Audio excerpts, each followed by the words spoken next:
हैं बगल की गांठ के कारण। आइए हम समझें अपने इस वीडियो में।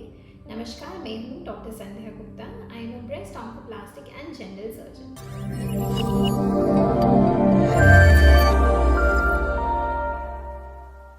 तो बगल में गांठ होने के कई कारण होते हैं, तो हम शुरू से शुरुआत करते हैं। तो सबसे पहला कारण हो सकता है वहाँ पे चर्बी का इकट्ठे हो जाना। अगर आप थोड़े ओवरवेट हैं, ओबीज हैं, तो हो सकता है आपकी बॉडी का हार्मोनल पैटर्न, जेनेटिक पैटर्न ऐसा है कि जो फैट का एक्यूमुलेशन है वो आर्मपिट की तरफ है।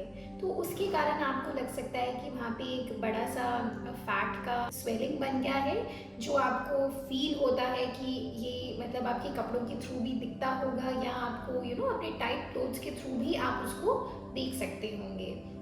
तो ये केवल चर्बी के कारण है। वेट कम करने से, वेट रिड्यूस करने से इसे कम किया जा सकता है। एवं उस स्थिति में जहाँ पे बहुत ज़्यादा बन जाए, वेट कम करने से भी कम ना हो रहा हो, इसको लाइपोसक्शन या सर्जरी के द्वारा निकाला जा सकता है।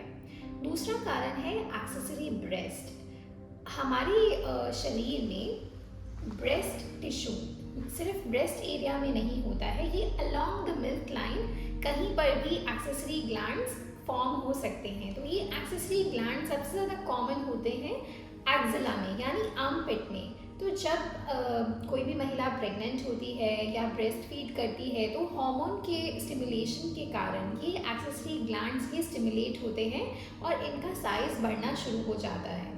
तो इस तरह से एक्सेसरी ग्लैंड्स एक स्वेलिंग फॉर्म कर लेते हैं आपके आर्मपिट में। अब ये स्वेलिंग जैसे से आप दूध पिलाते हैं वैसे वैसे बढ़ती है, और जब आप दूध पिलाना बंद कर देते हैं उसके बाद स्थिर हो जाती है, थोड़ी थोड़ी कम भी होनी शुरू हो जाती है। लेकिन ये हो सकता है पूरी तरह से कम्प्लीटली ना जाए, और इसके कारण आपको कॉस्मेटिक प्रॉब्लम्स आ सकती हैं, जैसे कि जब आप स्लीवलेस कपड़े पहनेंगे या ऑफ शोल्डर्स पहनेंगे तो आपको ये स्वेलिंग विजिबल होगी। And even blouse and all के थ्रू ये स्वेलिंग कभी कभी इतनी बड़ी हो जाती है कि दिखने लगती है, भद्दी लगती है। तो हालांकि इसको निकालने का कोई ऐसा मेडिकल कारण नहीं होता, कोई मतलब डॉक्टर कोई रिकमेंडेशन नहीं देते निकालने की इसको, क्योंकि एक बिनाइन बीमारी है, इसमें कोई कैंसर का खतरा नहीं होता।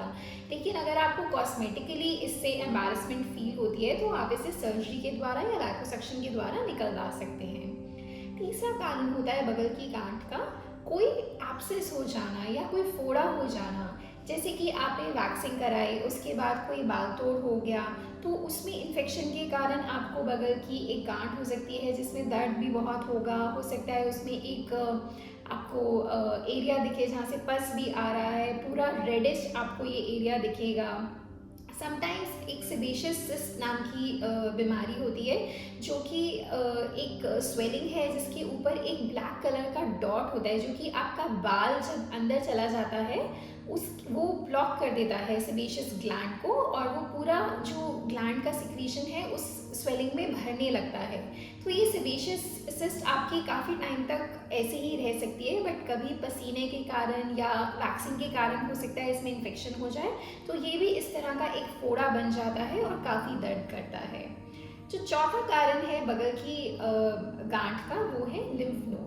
जैसे आपने बचपन में देखा होगा, जब आपको खांसी जुकाम होता है तो आपकी गले की लिम्फ नोड्स बड़ी हो जाती हैं, आपको यहाँ पे सूजिश सी महसूस होने लगती है, गांठें महसूस होने लगती हैं। उसी तरह से बगल में कोई इन्फेक्शन हो तो आपके लिम्फ नोड्स बढ़ जाते हैं। अगर बगल में वैक्सीन के बाद कोई इन्फेक्शन हो गया है छोटा मोटा, तो आपको हो सकता है लिम्फ नोड्स फील होने लगे। या सपोज इंडिया में जैसे टीबी बहुत कॉमन है, सपोज आप टीबी से ग्रस्त हैं तो हो सकता है आपको आर्मपिट में लिम्फ नोड्स फील हों।